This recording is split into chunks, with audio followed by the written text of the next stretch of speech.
The rain had been falling for hours, a slow, unrelenting drizzle that seemed to echo the heaviness in Daniel's chest. It pattered against the windshield of his old sedan, blurring the lights of Maple Ridge into streaks of gold and white. He sat there motionless, his hands gripping the steering wheel as if it were the only thing holding him together. The air inside the car smelled faintly of stale coffee and exhaustion. The dashboard clock blinked 7:42 p.m., though Daniel had lost all sense of time days ago. He had just come from another interview, another polite rejection wrapped in corporate smiles. "We appreciate your experience, Mr. Hayes, but we've decided to move forward with another candidate." He could still hear the words in the woman's carefully neutral tone. It wasn't her fault, he knew, but that didn't make it hurt any less.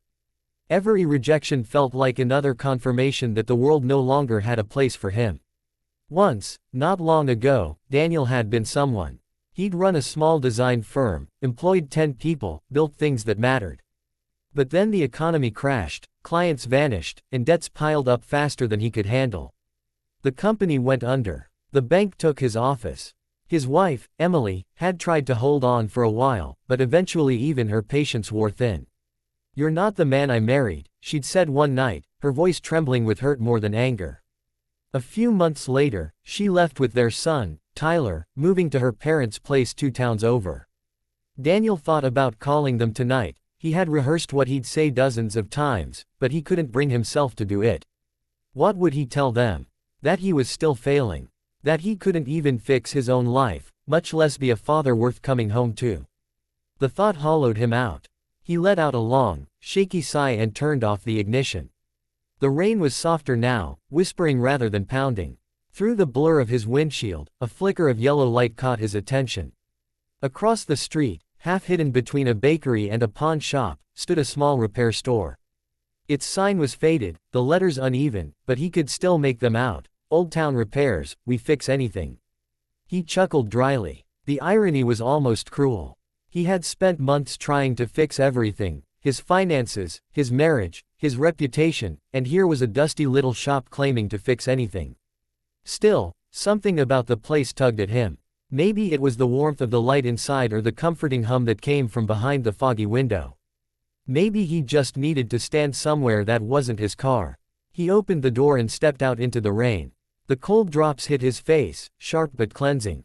The bell above the door jingled as he entered the shop. Inside, the air smelled of oil, sawdust, and metal, the scent of things being restored, repaired, made whole again. The walls were lined with shelves filled with all sorts of objects, old radios, clocks, typewriters, even a cracked violin hanging from a hook. A small heater buzzed quietly in the corner. Behind a counter cluttered with tools and gears, an elderly man looked up. His face was creased with years but lit with a calm, kind expression. His hands were blackened with grease, but his blue eyes were bright, sharp, and somehow gentle all at once. "Evening," the man said. "You're soaked. Come in, warm up a bit." Daniel hesitated. "I'm sorry, I saw your sign. You fix anything." The old man smiled faintly. "That's the idea." Daniel let out a small laugh, shaking his head. "You fix broken lives too." The man leaned back slightly, considering the question. "Not directly," he said. "But I've seen a fair share of broken things. Most aren't beyond repair. People just give up too soon." Daniel rubbed the back of his neck. "Yeah, well, I think I might be one of those broken things." "Maybe," the man said simply. "But you walked in here, didn't you?" "That's a start." For a while, they stood in silence, the rhythmic ticking of clocks filling the air. Daniel looked around the shop. Everything here seemed old, but none of it was abandoned. Every item had been cared for, even the broken ones. There was a strange peace in that. The man gestured to a wooden stool near the counter. "Sit, if you'd like. You look like you could use a break." Daniel hesitated, then sat. "You ever fix something that was completely shattered?" "Every day," the man said, rummaging through a drawer of screws. "Sometimes it's just about finding the missing piece.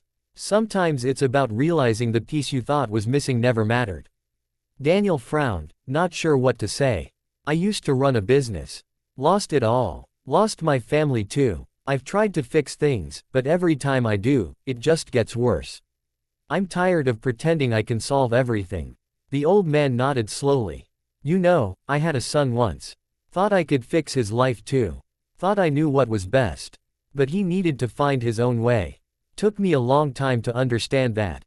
He picked up a small clock and turned it in his hands. You can't force something to work by tightening every screw. Sometimes you need to loosen one. Daniel managed a weak smile. You talk like every problem has an easy answer. Not easy, the man corrected gently. Simple. There's a difference. Easy means you don't have to try. Simple means the truth is clear, you just have to have the courage to face it. The words sank into Daniel slowly, like rain seeping into dry soil. Simple, but not easy. He turned the phrase over in his mind, feeling something stir deep within him, not hope exactly, but the faint possibility of it. The old man disappeared behind the counter and returned with a small, shiny gear. He held it out in his palm. Here, he said. Daniel blinked. What's this for? Nothing special. Just a spare part from an old clock. But I give one to anyone who walks in here looking for a fix. A reminder that most problems, no matter how big, come down to finding the right piece. Daniel took the gear, feeling its weight, small, almost insignificant, yet strangely grounding. You do this often? He asked. The old man smiled, eyes crinkling. Often enough. You'd be surprised how many people come in here not to fix things, but to remember that they can be fixed. Daniel slipped the gear into his pocket and stood. For the first time in months, he felt something other than despair. It wasn't a miracle. It wasn't a sudden solution. But it was a start. As he opened the door to leave, the old man called out, Remember, son, it's never about fixing everything at once. It's about fixing the next thing that matters. Daniel stepped into the rain again. The world hadn't changed, it was still wet, still cold, still uncertain, but something inside him had shifted. He looked down the street, the puddles reflecting the warm glow of the shop behind him. For the first time in a long time, he didn't feel lost. He didn't know where he was going, or how he would fix his life. But he had one small gear in his pocket and one simple truth echoing in his mind. Every life problem has a simple solution. You just have to keep looking for it. The morning light streamed gently through the wide windows of Daniel's small workshop, painting the wooden floor in soft gold. Dust motes floated lazily in the sunbeams, and the faint smell of varnish and coffee mingled in the air. The sound of ticking clocks filled the quiet space, each one beating its own rhythm, steady, patient, alive. It had been 2 years since that rainy evening at Old Town Repairs. 2 years since Daniel had wandered in broken and left with a tiny metal gear in his pocket. The old man who gave it to him, Mr. Elliot, had passed away a few months later, leaving the shop closed and forgotten. But Daniel had carried his words with him like a quiet flame, a reminder that no matter how lost he felt, some things could still be mended. Now, standing behind the counter of his own little workshop, Daniel looked every bit the craftsman Mr. Elliot had been. His hands were steady, marked with small scars from years of fixing clocks, radios, and occasionally, hearts. A sign above the entrance read, Simple Fix, we help you start again. It wasn't just a name, it was a promise. The bell above the door jingled. Daniel looked up to see a young woman step inside. She was soaked from the drizzle outside, her dark hair plastered to her face, her eyes red as if she had been crying. She hesitated at the doorway, clutching a broken wooden box in her hands. Hi, she said softly, almost apologetically. Are you open? Always, Daniel replied with a smile. Come in, you look freezing. Hang your coat there. She stepped inside slowly, glancing around at the clocks and trinkets that lined the walls. The air was warm and smelled faintly of cedar and coffee, and for a moment, she seemed unsure what to say. I wasn't sure where else to go, she admitted, setting the box on the counter. Someone told me you fix everything. Daniel chuckled lightly. I try. Let's see what you've got. She opened the lid carefully. Inside was a music box, old, ornate, and cracked along the hinges. The tiny dancer inside had lost an arm, and the gears were rusted. It belonged to my mom, the woman said, her voice trembling. She passed away last year. I tried to fix it myself, but I made it worse. I guess that's the story of my life. Daniel looked up at her then, really looked. There was something familiar in her expression, the quiet despair, the weight of trying too hard for too long. He recognized himself from 2 years ago. What's your name? He asked. Lila. Well, Lila, he said gently, let's see if we can get this little dancer moving again.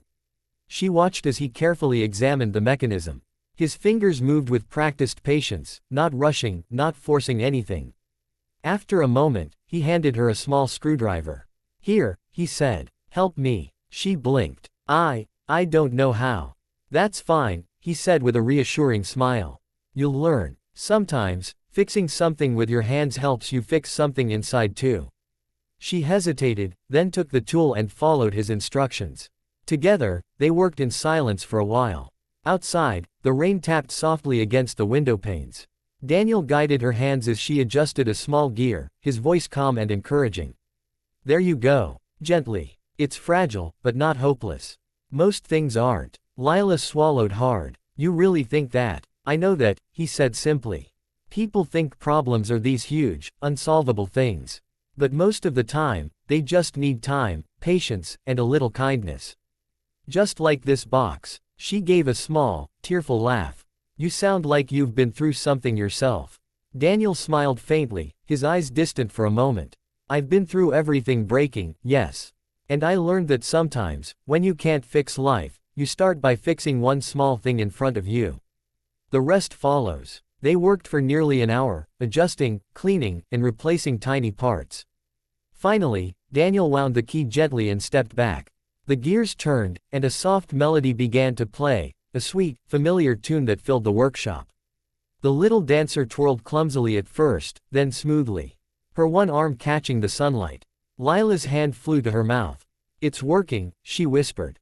"I can't believe it's working." Daniel nodded. "It always was. It just needed the right touch." Tears welled in her eyes, spilling down her cheeks silently. "You don't know what this means to me," she said, her voice trembling. "I thought it was gone forever. Like everything else." He smiled gently. "Nothing's ever really gone, Lila. Sometimes it just needs to be found again." For a long moment, neither of them spoke.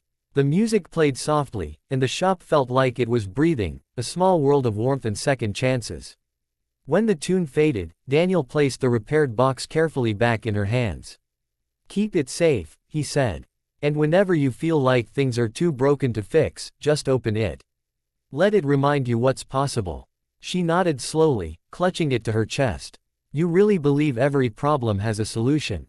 "I do," Daniel said. "But not always the one we expect. The solution isn't about making things perfect again, it's about learning how to live with the cracks and still move forward." She smiled through her tears. "Thank you. You've given me more than a fixed music box." After she left, Daniel stood by the window, watching as she walked down the street, the rain now no more than a fine mist. There was a lightness to her step that hadn't been there before. It reminded him of the night he first stepped into Old Town Repairs, lost, cold, desperate, and how one old man's kindness had changed everything. He turned back to his workbench and reached for the small metal gear he had kept all this time. It had dulled a little, its shine worn away, but to Daniel it was more precious than gold. He set it carefully beside a framed photo of Mr. Elliot, who smiled in his usual quiet way from behind the glass. "Guess you were right, old man," Daniel murmured softly. "Every life problem does have a simple solution. You just have to see it." He glanced around his shop, the rows of repaired clocks ticking in unison, the soft hum of machines, the faint scent of oil and wood polish. This little place had become a sanctuary not just for broken things, but for broken people. Every customer who came through his door carried a story, a wound, a memory. And every time he helped them fix something, no matter how small, it felt like he was repairing a piece of himself too. As evening fell, Daniel flipped the sign on his door from open to closed. He made himself a cup of tea, sat by the counter, and listened to the gentle chorus of clocks filling the quiet. Each tick and tock reminded him that life was still moving, still unfolding, still waiting to be lived. He picked up a notebook and began sketching ideas for a small plaque to hang beneath his shop's name. He wrote slowly, his handwriting neat and deliberate. "Everything broken can be made whole again. Sometimes, you just need to start with one small fix." He smiled at the words, feeling warmth rise in his chest. Then he looked once more at the photo of Mr. Elliot and whispered, "Thank you." Outside, the rain stopped entirely. The air smelled fresh, new, full of promise. And in that quiet moment, surrounded by the steady heartbeat of 100 clocks, Daniel understood.